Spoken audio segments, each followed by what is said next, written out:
Hello दोस्तों, मैं विपिन कुमार। आपका एग्रीकल्चर स्टडी बीके में स्वागत है।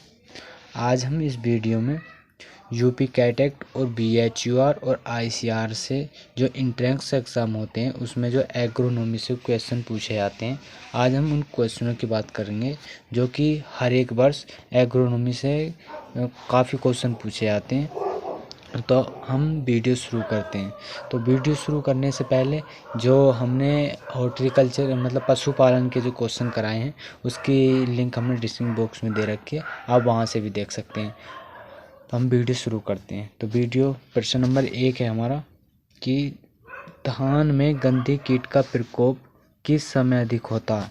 जो धान की गंधी कीट होती है उसका प्रकोप किस समय होता है? अंकुरण के समय होता, या फूल आने के समय, या पौधे में वृद्धि अवस्था में, या दूधी अवस्था में।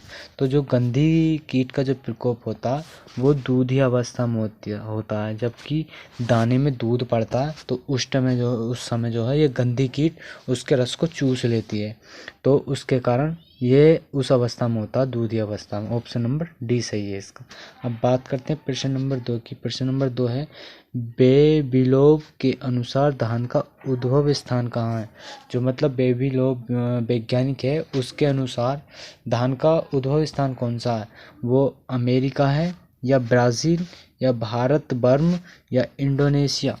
तो जो बेबीलोव के अनुसार जो है वो है भारत बर्म। ऑप्शन नंबर सी सही है इसका। बात करते हैं प्रश्न नंबर 3। प्रश्न नंबर 3 है निम्नलिखित में से कौन सी संकुल मक्का की जाति नहीं है। मतलब जो संकुल जाति जो है मक्का की कौन सी नहीं है इनमें से? श्वेता ये भी मक्के की जाति है, और ये शहरी मक्का की जाति हैं, लेकिन इनमें से बतानी कि संकुल कौन सी जाति नहीं है। तो श्वेता नहीं है, या कंचन, या गंगाथरी नहीं है, या अंबर नहीं है। तो जो संकुल मक्का की जाति जो नहीं है वो है मक्का, मतलब मक्का नहीं, सॉरी, गंगाथरी। ऑप्शन नंबर सी सही है इसका। अब बात करते हैं प्रश्न नंबर 4 की। प्रश्न नंबर 4 है कि मक्का की फसल में खरपतवार नियंत्रण हेतु सिमेजीन का प्रयोग किस समय करना चाहिए। मतलब जो खरपतवार नियंत्रण के लिए जो सिमेजीन का प्रयोग किया जाता है वो किस समय करना चाहिए? खड़ी फसल में करना चाहिए, या अंकुरण से पूर्व, मतलब जो अंकुरण निकल जाते हैं उससे पूर्व करना चाहिए, या अंकुरण के बाद जब पौधे निकल आए बाहर उसके बाद करना चाहिए, या किसी भी समय, मतलब कभी भी कर सकते हैं?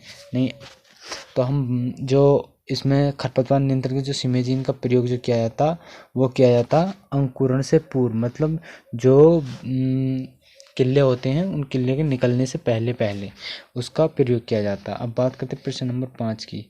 तो इसका ऑप्शन नंबर सही है बी। तो बात करते हैं 5 की। 5 है वर्षा प्रजाति है। मतलब जो वर्षा प्रजाति है वो किसकी है? धान की, ज्वार की, बाजरा की, या मक्का की। तो जो वर्षा प्रजाति है वो है ज्वार की। ऑप्शन नंबर बी सही है इसका। बात करते हैं कि छठा प्रश्न। छठा कौन सा है कि बाजरा का जन्म स्थान क्या? मतलब जो बाजरा है उसका जन्म स्थान क्या? Bharat, America, Africa, Brazil. Brazil. तो भारत का जो जन्म स्थान है वो है अफ्रीका। ऑप्शन नंबर सी सही है इसका। बात करते हैं प्रश्न नंबर 7 की। प्रश्न नंबर 7 है कि अर्गट रोग किस फसल से संबंधित है। जो अर्गट रोग है वो किस फसल में लगता है? मतलब मक्का में लगता है, धान में, बाजरा में, आलू में। तो अर्गट रोग जो लगता है वो लगता है बाजरे में। Option number C. मतलब जो अर्गट रोग होता है, जैसा बाजरे की बाली होती है तो बाजरे की बाली में जो काले काले चूर्ण जैसे जो बन जाते हैं उसे अर्गट रोग कहते हैं। उसी जो वो बाजरे में लगता है। तो अब बात करें प्रश्न नंबर 8 की। 8 है प्रश्न नंबर बुवाई के लिए समूचे आलू का आकार होना चाहिए। मतलब जब बुवाई करते हैं आलू की तो उसका जो समूचा जो होता है उसका क्या आकार होना चाहिए? 2.5 सेमी होना चाहिए, 3.5 सेमी होने चाहिए, या 1.5 सेमी होना चाहिए, या 4 सेमी होना चाहिए। मतलब 2.5 सेंटीमीटर होना चाहिए, 3 सेंटीमीटर, या 1.5 सेंटीमीटर, या 4 सेंटीमीटर। तो जो आलू का समुचे का आकार जो होना चाहिए वो है 2.5 सेंटीमीटर। ऑप्शन नंबर ए सही है इसका। बात करते हैं 9 की। 9 है प्रश्न नंबर आलू में कार्बोहाइड्रेट जो स्टार्च कहते हैं उसकी प्रतिशत कितनी होती है? तो 10%, 14%, 18%, 24%। जो कार्बोहाइड्रेट की प्रतिशत मात्रा होती है वो आलू में जो होती है, आलू में होती है 18%। ऑप्शन नंबर सी सही है इसका। बात करते हैं 10 की, तो 10 है आलू के कंद बनने के लिए उपयुक्त तापमान कितना होना चाहिए? मतलब जो आलू बनेगा उसके कंद जो बनते हैं उसके लिए कितना तापमान होना चाहिए? 12 से 15 सेंटीग्रेड, या 18 से 20 सेंटीग्रेड, या 22 से 24 सेंटीग्रेड, या 24 से 26 सेंटीग्रेड। तो आलू के जो चाहिए वो चाहिए 18 से 20 सेंटीग्रेड तापमान की आवश्यकता होती है कंदों के लिए। अब बात करते हैं प्रश्न नंबर 11 की। प्रश्न नंबर 11 है कि सोलेनाइजेशन किस फसल से संबंधित है? मतलब जो सोलेनाइजेशन जो है वो किस फसल से संबंधित है? मूली से, आलू से, शकरकंद से, प्याज से।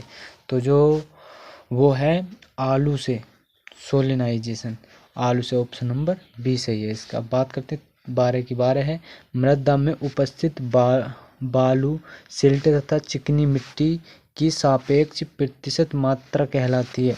मृदा संरचना कहलाती है, मृदा गठन, या मृदा घनत्व, मृदा कोलाइड। तो जो कहलाती है वो कहलाती है मृदा गठन। ऑप्शन नंबर बी सही है इसका। अब बात करते हैं प्रश्न नंबर 13। प्रश्न नंबर 13 है कि अंतर्राष्ट्रीय भूविज्ञान परिषद के अनुसार सिल्ट कणों का व्यास है। एक बार क्वेश्चन दोबारा देखें ढंग से। अंतर्राष्ट्रीय भूविज्ञान परिषद के अनुसार सिल्ट कणों का व्यास है 2.00 से 0.20 मिमी, 0.20 से 0.02 मिमी, या 0.02 से 0.002 मिमी, या 0.002 से मिमी से कम।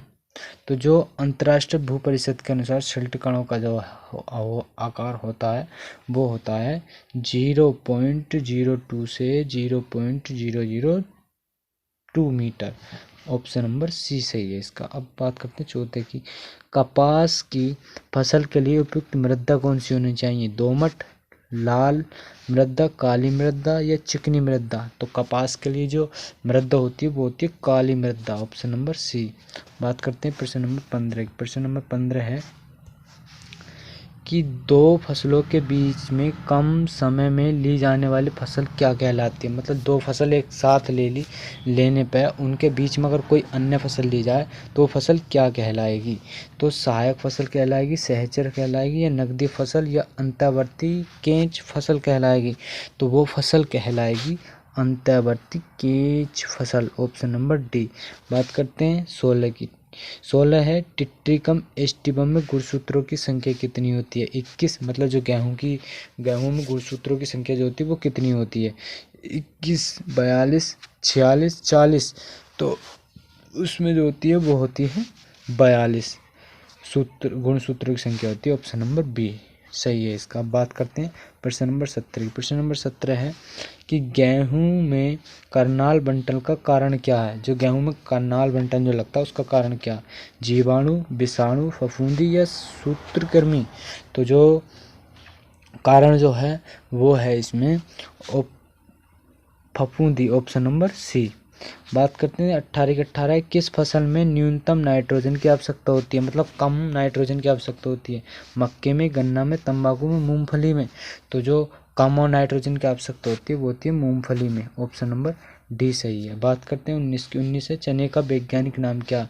केजांस काजांस, या पाइसम सेटाइवम, या सिसिर एरिटिनम, या ग्लाइसिन मिक्स। तो जो चने का वैज्ञानिक नाम है वो है Cicer arietinum. Option number C. बात करते हैं 20 की। प्रश्न नंबर 20 है कि पेंगिंग अधिकीलन किस फसल से संबंधित है? मूंगफली में, मक्का में, गन्ना में, या गांठ गोभी में। तो पेंगिंग जो संबंधित है वो है मूंगफली में। ऑप्शन नंबर ए सही है इसका।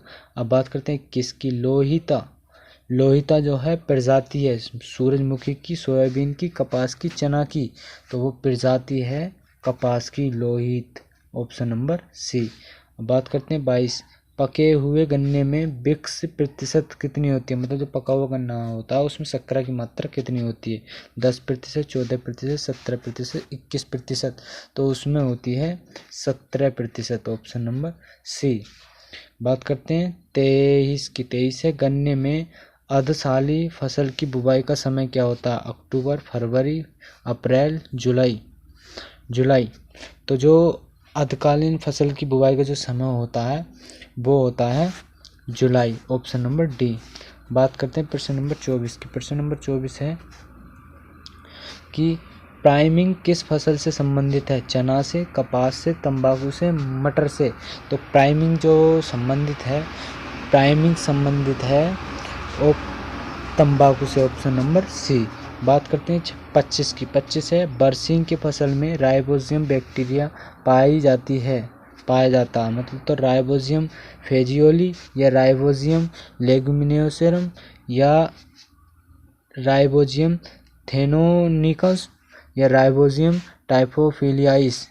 तो वो बरसीम में जो राइजोबियम बैक्टीरिया पाया जाता है वो पाया जाता है राइजोबियम ट्राफोलियाई, ऑप्शन नंबर डी। बात करते हैं प्रश्न नंबर 26 की। 26 है, उत्तर प्रदेश में पाई जाने वाली प्रमुख मृदा। जो उत्तर प्रदेश में मृदा जो पाई जाती है वो कौन सी पाई जाती है? लाल मृदा या लेटेराइट मृदा, जलोढ़ मृदा या ऊसर व अम्लीय मृदा। तो उत्तर प्रदेश में जो मृदा पाई जाती है वो पाई जाती है जलोढ़ मृदा, ऑप्शन नंबर डी सही है इसका। अब बात करते हैं प्रश्न नंबर 27 की। प्रश्न नंबर 27 है कि मृदा संरचना है कणाकार वितरण या मिट्टी के कणों का समुच्चयन या मृदा कणों के विन्यास या मृदा सुगठितता। तो जो मृदा संरचना है तो ये है मृदा कणों का विन्यास, ऑप्शन नंबर सी। बात करते हैं प्रश्न नंबर 28 की। सबसे अधिक संजनन का गुण किस मृदा में पाया जाता है? बलुई मृदा में, दोमट मृदा में, चिकनी मृदा में या रेतीली मृदा में। तो संजनन का जो गुण पाया जाता है सबसे ज़्यादा पाया जाता है चिकनी मृदा में, ऑप्शन नंबर सी। बात करते हैं प्रश्न नंबर 29 की। 29 है, पोटास का प्रयोग बढ़ता है। जो पोटास होती है उसका, प्रश्न नंबर 29 है, पोटास का प्रयोग बढ़ाता है तो पौधे में रोग प्रतिरोधक क्षमता या पौधों में प्रकाश संश्लेषण की दर, पाला प्रतिरोधक क्षमता, जड़ों में अधिक वृद्धि। तो जो बढ़ाता है वो बढ़ाता है कि 29, प्रश्न नंबर 29 है कि पोटास का प्रयोग जो होता है वो बढ़ाता है, क्या बढ़ाता है? पौधों में रोग प्रतिरोधक क्षमता बढ़ाता है, ऑप्शन नंबर ए ही सही है इसका। बात करते हैं 30 की। 30 है, अधिकांश पौधे द्वारा नाइट्रोजन ली जाती है नाइट्राइट के रूप में, नाइट्रेट के रूप में या नाइट्रोजन के रूप में, गैस के रूप में या उपरोक्त में से कोई नहीं। तो जो अधिकांश पौधे नाइट्रोजन जो लेते हैं वो लेते हैं नाइट्रेट के रूप में, ऑप्शन नंबर बी सही है इसका। बात करते हैं प्रश्न नंबर 31 की। प्रश्न नंबर 31 है कि एग्रो एजो कल्चर का प्रयोग किस फसल में करते हैं? गन्ने में, मक्का में, ज्वार में या उपरोक्त सभी में। तो जो जो एजोल कल्चर होता है उसका जो प्रयोग किया जाता है वो किया जाता है उपरोक्त सभी में, इन तीनों फसलों में किया जाता है, तीनों में, गन्ने में भी, मक्के में भी, ज्वार में भी। बात करते हैं 32 की। 32 है प्रश्न नंबर, मक्का, आलू, गन्ना, पेड़ी, लोबिया फसल चक्र हैं 1 वर्ष के हैं, 2 वर्ष के हैं या 3 वर्ष के हैं, 4 वर्ष के हैं। तो ये जो हैं ये हैं 3 वर्ष के, ऑप्शन नंबर सी। बात करते हैं प्रश्न नंबर 33 की। 33 है, बीज वर्धन हेतु गेहूं के लिए विस्थापन दूरी कितनी रखते हैं? 3 मीटर, 9 मीटर, 50 मीटर या 100 मीटर। तो जो बीज वर्धन के लिए हेतु जो गेहूं की विस्थापन दूरी जो होती है वो होती है इसकी 3 मीटर, ऑप्शन नंबर ए। बात करते हैं प्रश्न नंबर 34 की। प्रश्न नंबर 34 है कि ट्राइकोग्रामा चिलेंसी का प्रयोग किस कीट के नियंत्रण के लिए किया जाता है? सैनिक कीट के लिए, धान का तना छेदक के लिए या ग्रासहॉपर के लिए या धान की गंधी बाग के लिए। तो जो इसका प्रयोग किया जाता है वो किया जाता है धान का तना छेदक के लिए ट्राइक्रोग्रामा चिलेंसी का प्रयोग किया जाता है। बात करते हैं प्रश्न नंबर 35 की। प्रश्न नंबर 35 है कि सोयाबीन की बीज दर प्रति हेक्टेयर कितनी होती है। जो सोयाबीन होती है उसकी जो बीज दर होती है वो कितनी होती है, 50 किलोग्राम, 75 किलोग्राम, 100 किलोग्राम या 85 किलोग्राम।